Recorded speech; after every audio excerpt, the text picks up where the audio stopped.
Malaysia ভিজিটের উদ্দেশ্যটা sir একটু শুরু করেন। মালয়েশিয়া ভিজিটের উদ্দেশ্য হচ্ছে এখানে শ্রমবাজার নিয়ে আলোচনা। প্রবাসীদের আসলে অনেক দুর্দশা এখানে, এগুলো নিয়ে আসলে আপনার পরিকল্পনা আছে? আপনার পরিকল্পনা আর এখানে যারা প্রবাসীদের সমস্যা আছে, ধরেন এখানে অনেকে ইরেগুলার হয়ে গেছে, অনেকে কাজ পাচ্ছে না, সব ব্যাপার তুলে ধরবো। আমাদের প্রবাসী ভাইরা হচ্ছে আমাদের রেমিটেন্সের উৎস, তারা অনেকে অনেক কষ্টে আছে।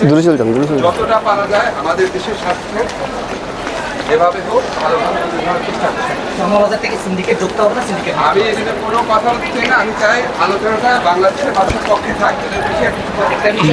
কমিশন থেকে কিছু কর্মকর্তাকে প্রত্যাহার করা হচ্ছে, তারা এখন আসলে এদের বিষয়গুলোতে কোনো ব্যবস্থা নেবে। ওকে, থ্যাংক ইউ স্যার। আসসালামু আলাইকুম স্যার, আপনি আপনার ছাত্র ঢাকা বিশ্ববিদ্যালয়। তুমি কোথাকার ছাত্র? আমি হচ্ছে ঢাকা বিশ্ববিদ্যালয় অ্যাকাউন্টিং অ্যান্ড ইনফরমেশন সিস্টেমস।